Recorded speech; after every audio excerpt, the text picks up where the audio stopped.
This week on Ebert and Roeper, Remember, kids, there's nothing faster than slow. Mike Myers in The Cat in the Hat. He's the best. Take it from me. William H. Macy and Alec Baldwin in The Cooler. What do you want from me? And Tom Cruise in The Last Samurai. This world and the people in it All of it are spectacular. just really well done.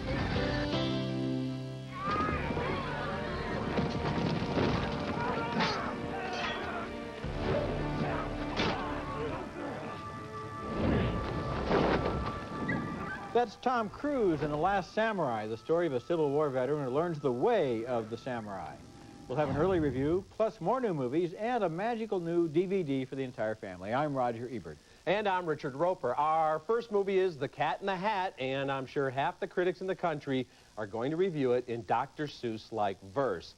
Not me, even though I can think of a few rhymes for thumbs down. Mike Myers is buried beneath about 8 feet of hair, whiskers, makeup, and hat as the mischief-making feline, and he brings a manic Robin Williams-type approach to the character. Spencer Breslin and Dakota Fanning are the targets of his mayhem. You should have seen the look on your face. It was like you saw a monster. A monster? Where? That could have gone better. You know, I can understand that reaction because there is something kind of creepy about this big talking cat creature. But Myers being Myers, the cat does score some hard-earned laughs as he entertains the fun-impaired kids. Take off the lid. You can put in, I don't know, a carton of eggs. What? How about a pack of hot dogs? Why not? Some ketchup. Why not? I know what you're thinking. Even a fire extinguisher. There we go. Now, close the lid and Bob's your flippin' uncle. What an astounding product! Okay, there's something inspired about that scene in a weird, hallucinogenic, infomercial bashing kind of way. Other scenes are just weird and frantic without being funny, as when Thing 1 and Thing 2 arrive. Oh!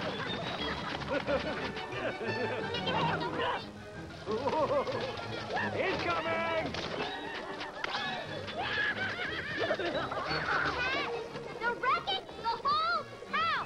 First published in 1957, The Cat in the Hat is one of the most loved and best-selling children's books ever.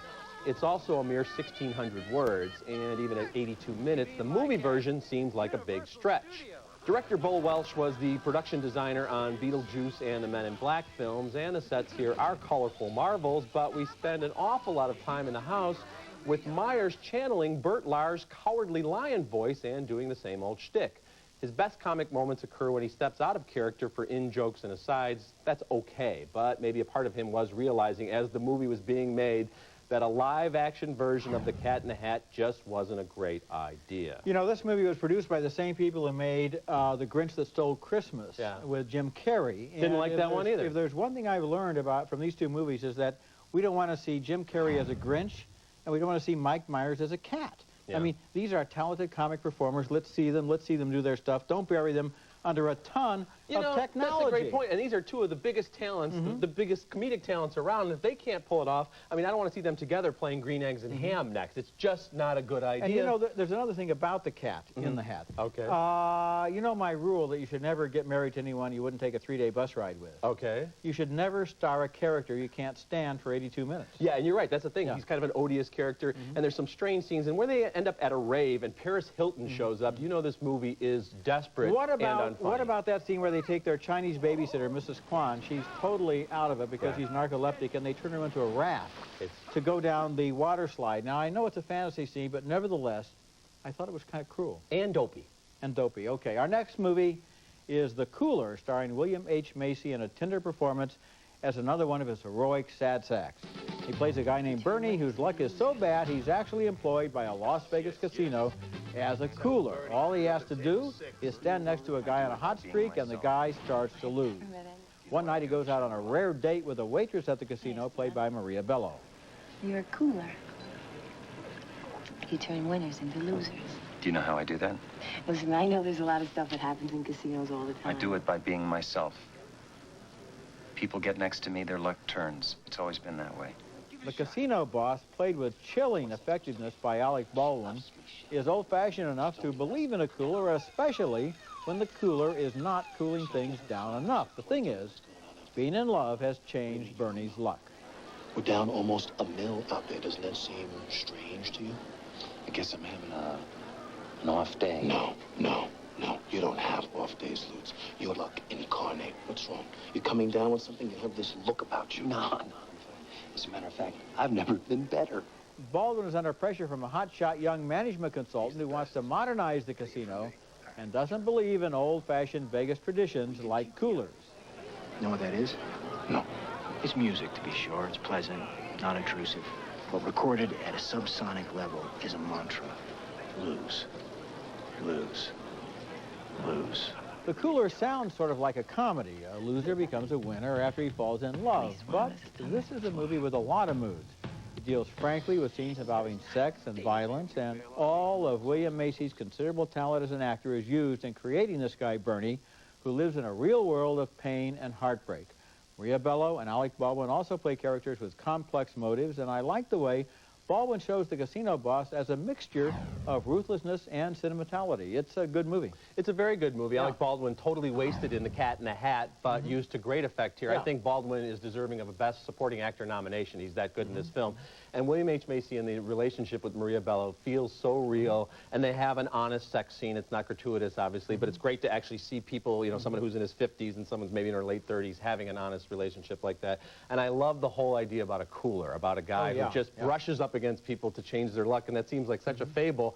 But you go to Vegas and you'll see people who believe in stuff like that. Everybody out there believes you changed my luck. Yeah. You know, you ended my streak. You know, Macy was out at Sundance when this movie had its premiere, and he was complaining that the MPAA didn't know if they wanted to give the movie an R rating because of the sex scene. And he said, I've been an actor all my life.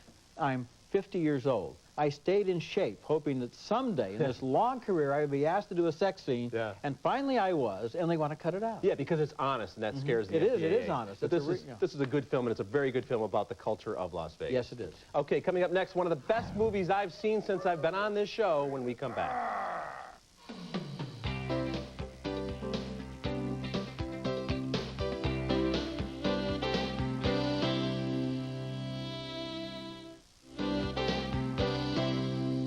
There's nothing quite like that moment when I'm immersed in a film and I realize that no matter where it ends up, I'm experiencing a work of art that I'll remember forever. Such was the case with Jim Sheridan's In America, a film brimming with honest sentiment and infused with the spirit of Frank Capra's best work. Based partially on Sheridan's own experiences, In America tells the story of an Irish immigrant family in New York in the early 1980s.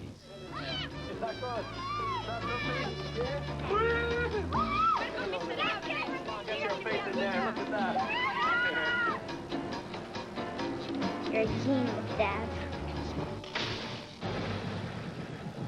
That's Patty Considine as Johnny, Samantha Morton as Sarah, and real-life sisters Sarah and Emma Bolger as their girls. There's love in the family, but they're all deeply scarred by the death of the youngest child, Frankie. Blame me. Should have been there to catch him when he fell down the stairs. It's my fault. I don't blame you. Djimon Hounsou from Gladiator lends his usual dignity and fire to the role of Mateo, a mysterious neighbor. Did the kids swim upstairs? Yeah, Where are you from? Ireland. You came all the way to America to trick or treat? Yeah. In America has its heart pinned on its sleeve. The impossibly adorable little girls, the pregnancy that could go wrong, the father's battles to find work, and in a year filled with shining performances by very young actresses in films such as Whale Rider and 13, I'm starting my campaign right now for Sarah Bolger to receive a supporting actress nomination for her wondrous work as the older sister who keeps this family together. It is a wonderful film. And you know, there's a scene in it involving Patty Considine and Djimon Hounsou that I will not give away.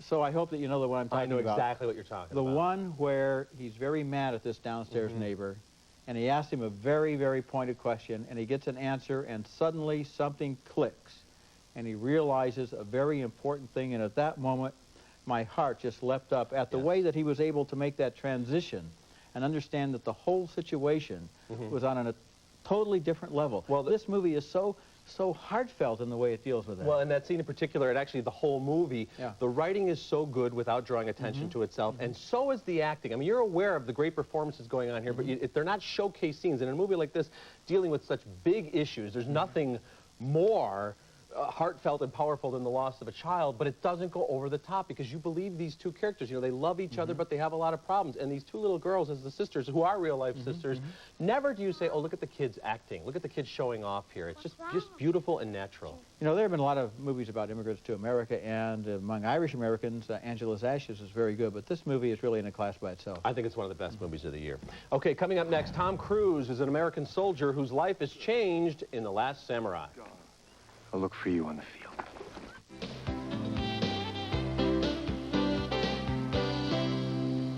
I came back to take care of you because I love you. Or because you were feeling lonely. Sean Penn plays a dying man in 21 Grams, the new film by Alejandro Gonzalez Iñárritu. It got 2 thumbs up last week and opens this weekend. Benicio del Toro and Naomi Watts join Penn in 3 intersecting stories which, just like in Iñárritu's Amores Perros, have an unexpected connection. It's a showcase for brilliant acting. Also opening this weekend, Halle Berry stars in Gothika as a prison psychiatrist who is accused of murder and ends up in her own prison. We reviewed it last week. Richard voted thumbs down. I was thumbs up for the uncanny way that a preposterous plot somehow managed to get me involved, maybe because Berry is so effective. Yeah, I'm wondering still how you got involved in that preposterous plot. I do not change my vote on this. Halle Berry is very good, but it's a howler of a plot. I laughed out loud a couple of times, and I don't think I was supposed to, and that's not a good thing in a horror movie when you're laughing out loud. People laugh all the time in horror movies. No, when they have those little laughs that come right before the scare, that's a laugh you're supposed to have. I was laughing at stuff that was supposed to be taken at a deadly serious fashion. You didn't like her line where she says, I'm not crazy, I'm possessed. I'm just possessed. That was one of them, but 21 Grams is one of the best films of the year. Hey, listen, if you're not so. Crazy, but you are possessed, what are you supposed to say? You're supposed to say, go see 21 Grams instead. It's a much superior film. It is a better movie. Okay, our next movie is a stunningly beautiful epic adventure about 2 enemies who learn to respect each other. This is a good movie. It's The Last Samurai, starring Tom Cruise as a Civil War veteran who hires out as a mercenary in Japan charged with training an army to put down a rebellion of samurai traditionalists. He is captured in battle by the samurai leader who spares him because he senses a kindred spirit. During a winter of captivity, he begins to understand a worldview completely alien to his own. Not to introduce yourself is considered extremely rude, even among enemies. Nathan Ogren. I'm honored to meet you. I have enjoyed this conversation in English. That's the Japanese star Ken Watanabe as Katsumoto. Cruise's wall of silence eventually falls, and the 2 men from different worlds talk philosophically about the world they share, which is the battlefield.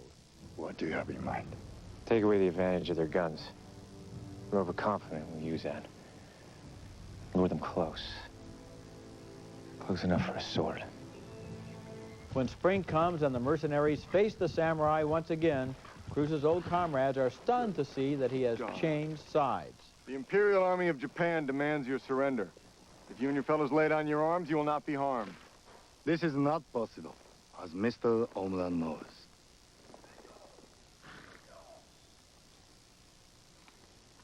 Captain Ogren, we will show you no quarter. You ride against us, and you are the same as they are. I'll look for you on the field.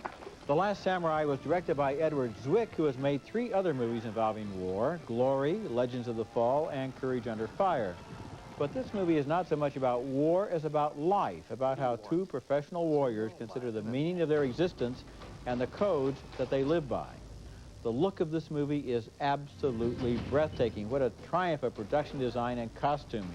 The samurai village where the American spends the winter deserves an Oscar for its clarity, simplicity, and beauty. Like Master and Commander, this is not a one-note action movie. It's exciting, but it's also sensitive and perceptive, and Cruise wonderfully evokes this soldier's transformation. Yeah, once again, an intelligent action film. Yes, it is. In scenery, spirit, and story, I think this is one of the most beautiful films of the year. In basic framework, it reminded me a lot of Dances with Wolves. In both cases, you have one of the biggest stars in the world playing a disillusioned American soldier in the late 19th century who bonds with his supposed enemies. There's even a similar cross-cultural romance. I think Tom Cruise is one of the most earnest and hard-working actors around, and he throws himself into this part.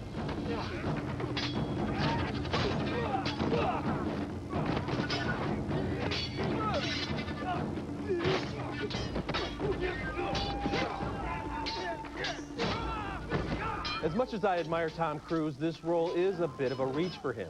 Kevin Costner had that Gary Cooper timelessness, but Cruise is very much an actor of his time. His look, voice, and technique are ultra-modern, which is why he's so strong in movies like the futuristic Minority Report. But I didn't buy Cruise in the period epic Far and Away, and I wasn't completely sold on him here. When he puts on that samurai warrior's garb, I did see Tom Cruise in a costume. I don't think it's a weak performance, but it doesn't compare, I don't think, to Russell Crowe's work in Master and Commander. Still, for the movie, a solid thumbs up. You know, this is always a problem with a movie star. And Tom Cruise is the biggest movie star we have. Yeah. And I give him lots of points for going for this project and for trying to do it. And I think that actually, maybe after 5 minutes, I forgot that it was Tom Cruise, and I kind of accepted that he was this soldier. And I believed it. I mean, he's a good actor. With it. I mean, he is Tom Cruise. He's not going to ever be able to stop being Tom Cruise. No, of course not. And obviously, any movie we see with a big star, you know, Halle Berry and Gothika, we have to, you know, suspend disbelief. I'm just saying there were a few moments here where I thought I didn't quite buy him as an authentic member of this cast, and everybody else did seem of their time. That's a valid feeling that I didn't really share, but I mean, this movie, when we talk about production design, sometimes it just means that something is pretty or it's amazing, or in the case of The Cat in the Hat, it's way overdone. Here, this world and the people in it, and Ken Watanabe as the last samurai, all of are just really well done. Yeah, I mean, it's one of the best-looking movies of the year, and I am saying, I mean, I do like the story and some terrific performances elsewhere, so I don't want to concentrate too much on Tom Cruise's performance. He's good in this movie, and it is a terrific film. Okay. All right, two of the most visually stunning movies of the year are now out on home video. We'll take a look at them when we come back. Visit our website at ebertandroper.tv or at movies.com. Ebert and Roper's Thumbs Up Video is brought to you by Nestle Raisinets. At the movies or at home, Raisinets. Wing migration is based on astonishing photography of birds that fly thousands of miles on an exhausting odyssey between their summer and winter homes. Their route takes them through the wilderness and even over Manhattan. It's new on DVD, and it's my video pick of the week. Audiences had to be wondering how they got shots like this. How were they able to get so close to those migrating birds? A documentary on the new DVD explains the techniques that were used. Young veterinary students and biologists are recruited, some through the unemployment office, to keep our birds company night and day. To live with the birds, swim, and eventually fly with them. No special effects, no animation, no trick photography, just enormous patience over years and years as wing migration documents astonishing feats of strength and navigation by migrating birds. This is an amazing film. It is an amazing film. I tell people, you know what, watch the first 30 seconds of this movie and I dare you to turn it off. You won't be able to do so. Absolutely. Okay, my thumbs up video pick this week is X2, X-Men United, a sequel that I thought topped the original. Better action, superior special effects, more character development. Patrick Stewart, Hugh Jackman, and Halle Berry had the top-tier cast as the mutants fight for, of course, the survival of the planet.